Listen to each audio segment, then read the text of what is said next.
চাষি ভাইরা স্বাগত জানাচ্ছি আমার চ্যানেলে নতুন আরেকটি পর্বে। আজকের এই পর্বে আমি আলোচনা করব সরিষার শুটি আসার পরে সরিষার কি কি যত্ন নিতে হয়, বা এই সময়টিতে সরিষার কোন কোন পোকার আক্রমণ হয়, কোন কোন রোগের আক্রমণ হয়, এই রোগ পোকাগুলো দমন করার জন্য কোন ধরনের কীটনাশক এবং কোন ধরনের ছত্রাকনাশক ব্যবহার করতে হবে। তাছাড়াও আজকের এই ভিডিওটিতে আমি একটি গোপন টিপস শেয়ার করব, যেটি ফলো করলে আপনারা আপনার সরিষার ফলন 10 থেকে 15% অনায়াসে বৃদ্ধি করতে পারবেন। চলুন দর্শক বন্ধুরা, কথা না বাড়িয়ে শুরু করা যাক। চাষি ভাইরা ইতোমধ্যে সরিষার ফুলগুলো মোটামুটি ঝরে গেছে 70% কাছাকাছি। তো এখন শুধু উপরের ফুলগুলো রয়েছে, যেই ফুলগুলোতে আসলে সেরকমটি শুটি বা পট সেরকম হয় না। তো প্রথমতেই কাজ হচ্ছে যে আমাদের সরিষাগুলোর যেগুলো সার দেওয়ার কথা, এই সারগুলো যা দেওয়ার আমরা দিয়ে দিচ্ছি। এখন আর কোনো রকম সার আমরা প্রয়োগ করতে পারবো না, বা কোনো রকম সার প্রয়োগ করার কোনো রকম সুযোগও নাই। তো এখন আমাদের যেই কাজটি করতে হবে সেটি অবশ্যই স্প্রের মাধ্যমেই করব, এবং আনুষঙ্গিক যে পরিচর্যাগুলো আছে এই পরিচর্যাগুলো করতে হবে।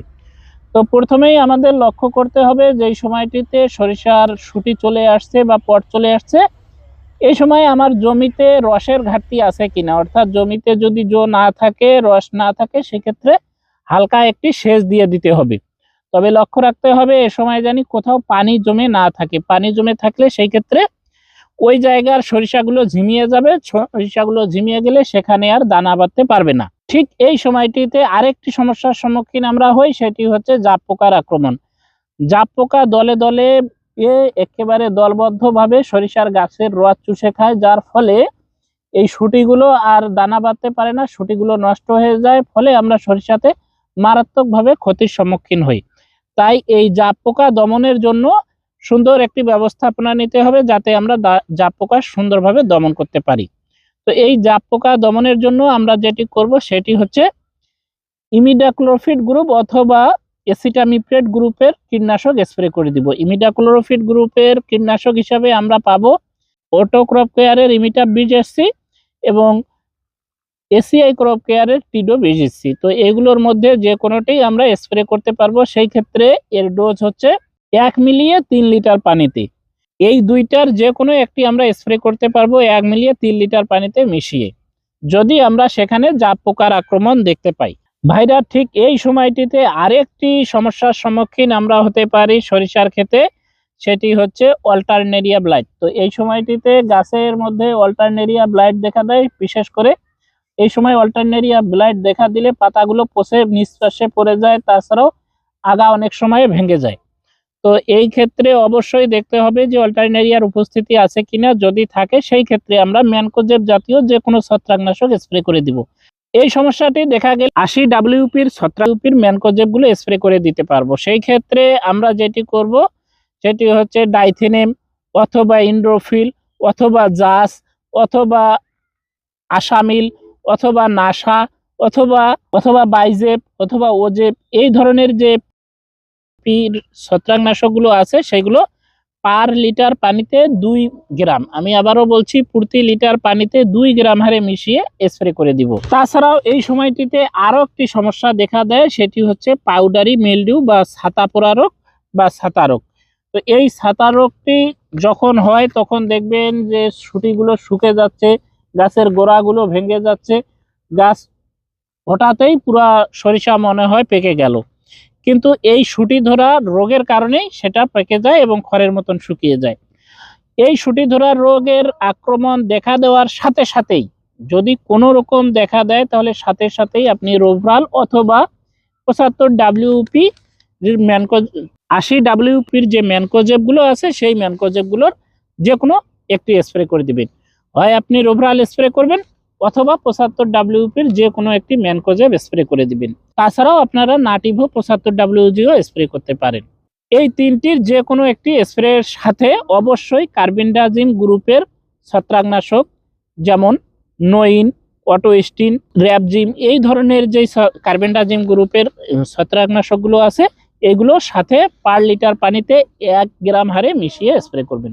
এখন আসি এই ম্যানকোজেব 75 WPর ম্যানকোজেবগুলো আমরা আগের নিয়মে পার লিটার পানিতে 2 গ্রাম হারে মিশিয়ে স্প্রে করব, রোভরাল পার লিটার পানিতে 1 গ্রাম হারে মিশিয়ে স্প্রে করব। এইগুলোর যে কোনো একটির সাথে আমরা অবশ্যই কার্বেন্ডাজিম গ্রুপের ছত্রাকনাশক পার লিটার পানিতে 1 গ্রাম হারে মিশিয়ে একই সাথে স্প্রে করে দিব। যদি আক্রমণের তীব্রতা বেশি থাকে কিংবা আক্রমণ খুব বেশি দেখা যায়, সেই ক্ষেত্রে আমরা নাটিভো 75WG 1 গ্রামে 2 লিটার পানিতে মিশিয়ে স্প্রে করে দিতে পারবো। তাছাড়াও আমরা আরেকটি যেটি স্প্রে করতে পারবো সেটি হচ্ছে নাভেরা সিফ্রোকোনাজল বা ট্রাইফ্লোক্সিট্রোবিনের নাভেরা। এটি আমরা মিলিয়ে 1 লিটার পানিতে মিশিয়ে স্প্রে করে। প্রথমেই আমি বলে রাখছিলাম যে একটি ম্যাজিক স্প্রে দিলে সেটি 10 থেকে 15% পর্যন্ত ফলন বৃদ্ধি হবে। তো আসি এখন সেই বিষয়টিতে। ভাইরা, যেই সময়টিতে ফুলগুলো ঝরে গেল, সম্পূর্ণ ফুল ঝরে গেছে, এই সময়টিতে আপনাকে একটা পিজিআর স্প্রে করতে হবে। যেই পিজিআরটি স্প্রের ফলে আপনার সরিষার দানাগুলো ঝকঝকে চকচকে এবং প্রতিটিতে ভরপূর্ণ দানা হবে। বিশেষ করে আমরা লক্ষ্য করি যে সরিষার পটগুলো বা শুটিগুলো প্রথমে অনেকটা মোটা থাকে, পরে আমরা সেগুলো থেকে সরিষার দানা খুব কম পাই, যার ফলে ফলন ঠিক রকম হয় না, ওজন ঠিক রকম আসে না। আমরা যে কাঙ্ক্ষিত ফলনটি আশা করি সেই ফলনটা কিন্তু আমরা পাই না। তবে এই ফলনটি আমরা কাঙ্ক্ষিত ফলনের চেয়েও বেশি পাবো যদি আমরা এই পিজিআরটি স্প্রে করি। এখন সেই ক্ষেত্রে আমরা কোন ধরনের পিজিআর স্প্রে করব? এই শুটি থেকে অধিক সংখ্যক দানা পাওয়ার জন্য বা শুটিগুলো ঝরে না যাওয়ার জন্য আমরা যেই গ্রুপের পিজিআরটি স্প্রে করব সেটি হচ্ছে ন্যাপথ্যালিক অ্যাসিটিক অ্যাসিড। এই ন্যাপথ্যালিক অ্যাসিটিক অ্যাসিডের পিজিআর আমরা বাজারে অনেক কোম্পানির পেয়ে যাব। তার মধ্যে একটি জনপ্রিয় বিশ্বস্ত পিজিআর হচ্ছে রুট গ্রো। এটি বাজারজাত করেছে ফাটিক ইন্টারন্যাশনাল। এছাড়াও আপনি ব্যবহার করতে পারবেন বায়ার ক্রপ সায়েন্সের প্লানোফিক্স। এই দুইটির যে কোনো একটি আপনি ব্যবহার করতে পারেন আপনার সরিষার ক্ষেতে। তো সেক্ষেত্রে এই পিজিআরটির যে ডোজ সেটি হচ্ছে রুট গ্রো পার লিটার পানিতে 1.5 থেকে 2 ml হারে মিশিয়ে স্প্রে করবেন সকালে অথবা বিকালে। এবং প্লানোফিক্সের যে ডোজটি সেটি হচ্ছে 1 ml 4 লিটার পানিতে মিশিয়ে স্প্রে করবেন, সেটিও সকালে অথবা বিকালে। এই স্প্রেটি যদি আপনি করতে পারেন তাহলে আপনার সরিষার ফলন 10 থেকে 15% বৃদ্ধি পাবে এবং এই ফলন পাওয়ার পরে আপনি আর কখনোই সরিষার ক্ষেতের চাষাবাদ ছাড়বেন না।